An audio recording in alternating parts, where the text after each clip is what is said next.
இன்று மாற்றத்தின் நாள். மாற்றம் உண்டு.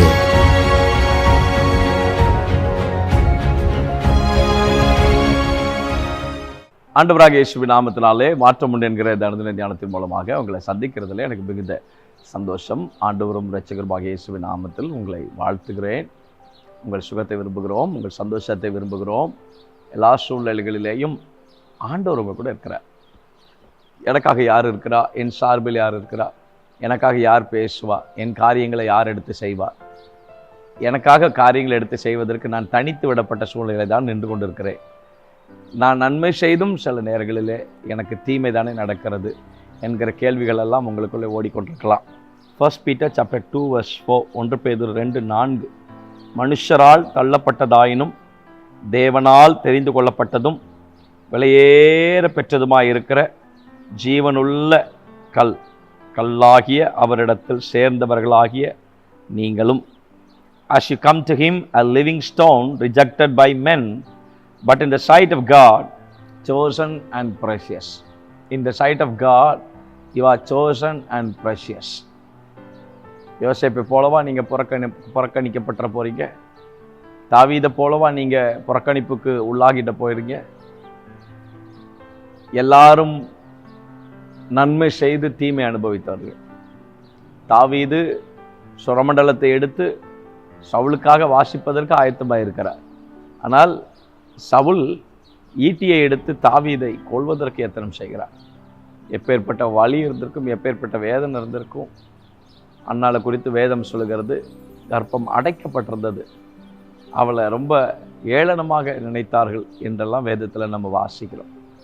யோசேப்பு தகப்பனுடைய நேசம் முழுவதுமாக கிடைத்திருந்தது, ஆனால் ரொம்ப நாள் அது நீடிக்கல. அதற்கு பிற்பாடு அவன் வாழ்க்கையில் சந்தித்ததெல்லாம் புறக்கணிப்பு தான்.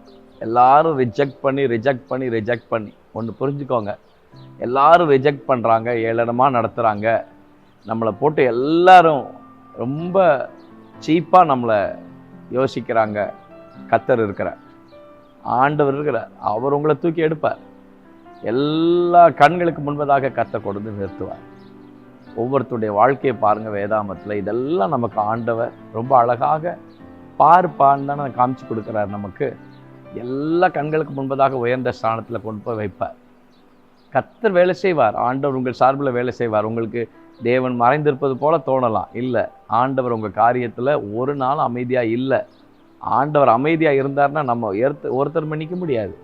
ஆண்டவர் அமைதியாக இல்லை, கர்த்தர் வேலை செய்து கொண்டு தான் இருக்கிறார். கர்த்தர் கிரியை செய்து கொண்டு தான் இருக்கிறார். ஆண்டவர் வேலை செய்கிறார். நான் சொல்கிறேன், ஆண்டவர் வேலை செய்து கொண்டு இருக்கிறார். உங்களுக்காக கர்த்தர் கிரியை செய்து கொண்டு இருக்கிறார். சோர்ந்து போயிடாதீங்க, ஒரி பண்ணாதீங்க. தேவன் இருக்கிறார், நிச்சயமாக கைவிட மாட்டார். யார் புறக்கணித்தாலும் சரி, யார் ரிஜெக்ட் பண்ணாலும் சரி, யார் உங்களை ஏளனமாக நினச்சி உங்கள் பொசிஷனுக்கு வரக்கூடாதுன்னு எவ்வளோ கேம் பண்ணாலும் சரி, அவங்க கேம் பிளான் எல்லாத்தையும் கர்த்தர் உடைச்சிடுவார். நகைக்கவா செய்கிற? ஒரு உற்பவ காலத்திட்டம் வரும், நான் வருவேன், அப்போ நீ ஒரு குமாரனை அணைத்து கொண்டிருப்பாயின்னு சொன்னார்ல. நம்மளை பார்த்து காரியங்கள், நம்முடைய சூழ்நிலைகளை பார்த்து வார்த்தைகளை நம்ப முடியாத அளவுக்கு நம்ம நகைக்க கூட செய்யலாம். கர்த்தர் செய்வார், பயப்படாதீங்க. தேவன் நிச்சயமாக காரியங்களை செய்து முடிப்பார்.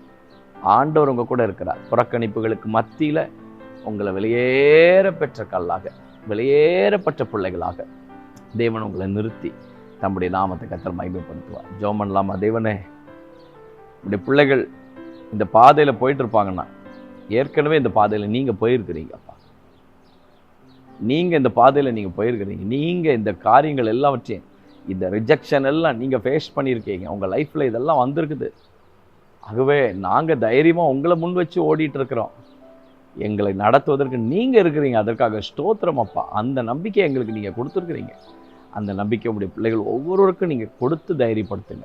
தேவனுடைய கரம் இந்த பிள்ளைகளை ரொம்ப அதிகமாக நடத்தட்டும். ஸ்தோத்திரம் பண்ணி ஜெபம் பண்ணுறோம். தாழ்மையாக உடைய சமூகத்தில் ஏறெடுக்கிறோம். தொடர்ந்து உடைய பிள்ளைகள் ஒவ்வொருவரையும் ஆசீர்வதி. இயேசுவின் நாமத்தில் ஜெபம் பண்ணுறோம் நல்ல பிதாவே. ஆமென். May God bless you. ஆண்டவர் உங்கள் கூட இருந்து உங்களை ஆச்சரியமாக நடத்துவார். ஆமென்.